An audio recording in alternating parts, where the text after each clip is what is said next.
Chapter 2, Mountain View High School. The moment I realized that writing for newspapers meant having a byline by Jose Antonio Vargas, my name in print, on a piece of paper, visible and tangible, I was hooked.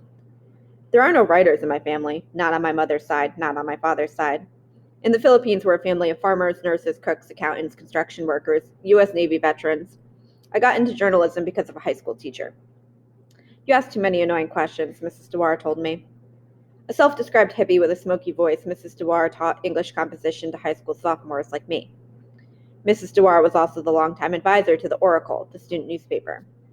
A 40-something educator who'd had an early aspirations of becoming a journalist, she informed me of a free 2-week journalism camp for minority journalists at San Francisco State University, her alma mater. When I asked her what a journalist does, she quipped, "It's for annoying people like you who love to ask questions." First, it was a sign of rebellion and independence from my family, a way of rejecting Lolo's strategy of working under-the-table jobs until I marry a woman and get my papers. Second, and more importantly, writing was a form of existing through the people I interviewed and the words I wrote as I struggled with where my physical being was supposed to be. Writing was also a way of belonging, a way of contributing to society while doing a public service-oriented job. That's the antithesis of the stereotype that illegals are here to take. I didn't realize it then, but the more stories I reported on, the more people I interviewed, the more I realized that writing was the freest thing I could do, unencumbered by borders and legal documents and largely dependent on my skills and talent. Reporting, interviewing, and writing felt like the safest, surest place in my everyday reality.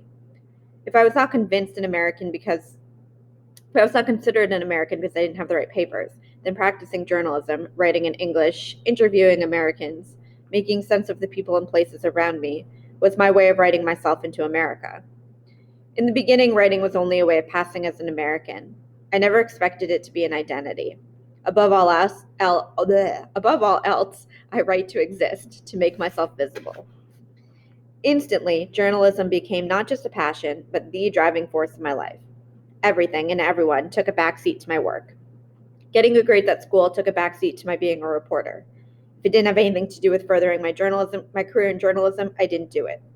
The myopia energized me, giving me the chutzpah, a word I first learned from Rosie's show, to advocate for myself. After returning from the minority summer camp of mostly Latino and Black high school students, I cold called the Mountain View Voice, my local weekly community newspaper, and talked my way into an unpaid internship. I was desperate to get this internship. For a few weeks, all the job entailed was answering the phones and buying coffee for the top editor, an overworked man named Rufus Jeffries. But when a fire erupted 3 blocks from where I lived and there was no other reporters to cover it, the editor sent me. My first ever front page story was about a fire on Farley Street where I grew up. Blackened scraps of clothing carefully piled on a corner of the front lawn were the only items that Mitch and Linda Radicich were able to salvage from their home at 1151 Farley Street after a fire gutted the residence on June 16th, read the lead, the opening sentence, of the news story, which took up a third of the entire front page. I was proud of that lead, especially of the verbs salvage and gutted. News writing, especially breaking news writing, I learned early on, depended on verbs. It was all about action. "Anong ginagawa mo? What are you doing?" Lolo exclaimed when he saw my byline on the front page of The Voice. "Bakit Nasra Diaro ang pangalan mo? Why is your name in the newspaper?" The angrier Lolo became, the more independent I felt. I didn't need his approval. Even if I did, he couldn't give it. Lolo had asked me what blackened meant.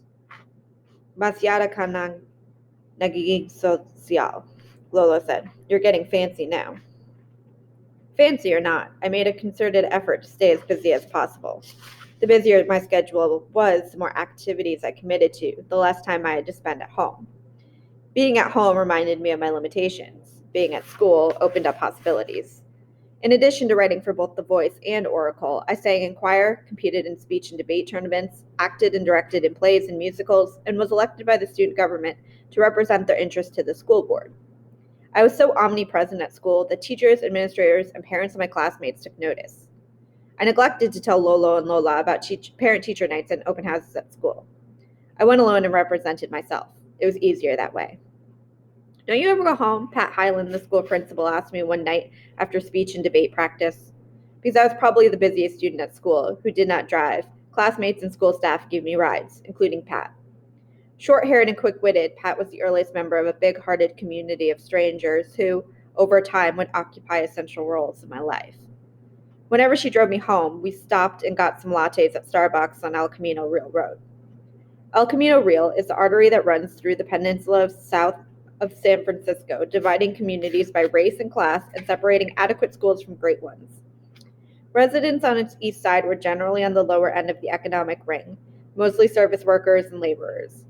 Folks on the west side, particularly the western parts of Mountain View and its neighboring towns, Los Altos and Los Altos Hills, were considerably more affluent, white-collar professionals and technology entrepreneurs who cashed in early and felt comfortable buying their kids convertible BMWs and Mercedes-Benzes.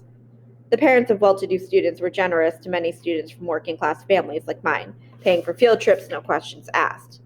To this day, I don't know just how much Sandy and Art Whipple, whose daughter Ashley I sang and acted with, spent to ensure that I got to go on this and that trip. Fees for speech competitions would be covered with no trace of who paid for what. Karen Kiefer, my speech and debate coach, usually covered what I couldn't pay for. For the most part, you couldn't find anyone to thank because they didn't need or want thanking. If it sounds too benevolent to believe, just too good to be true, perhaps it was. Nevertheless, I was a product of this community. Sometimes I wonder what would have happened to me if I had not attended a relatively wealthy school in a community of privilege. Shortly after we met, Pat introduced me to Rich Fisher, her boss, the school's district superintendent. Though he was the highest-ranking school official at school, he wore his authority lightly. He was friendly and accessible, regularly roaming the school grounds, interacting with both students and teachers. "Don't call me Mr. Fisher," he said during our first meeting. "It's Rich." I was more comfortable with teachers and administrators than I was with my classmates. Part of it was because I was forced to grow up fast and had adult-sized ambitions that seemed bigger than getting the good grades and getting into a good college. I had to take care of myself. Another part of it was because whenever I was with adults outside my family, I was the center of their attention. They engaged me in ways that my grandparents did not and could not. I was elected as a student representative on the school board, which meant I ended up spending more time with Rich. After he and his wife Sherry and their granddaughter Alexis attended a performance of Lend Me a Tenor, in which I played a bellhop, they took an interest in me. Rich's longtime assistant, Mary Moore, scheduled bi-weekly lunches where we could catch up. The lunches led to dinners, and I got to know both Rich and Mary, whose relationship was less like boss and secretary than brother and sister. They were like a family unit, and they treated me like family.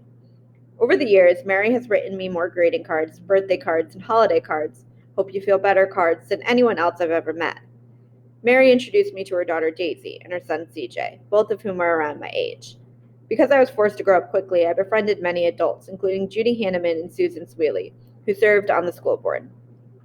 "There is always one moment in childhood," Graham Greene once wrote, "when the door opens and lets the future in." As the years passed, Pat, Rich, Sherry, Alexis, Mary, Daisy, CJ, Susan, and Judy, among others, are the people who would find windows and try to open them when doors were shut. They did it because they could afford to. More importantly, they did it because they wanted to.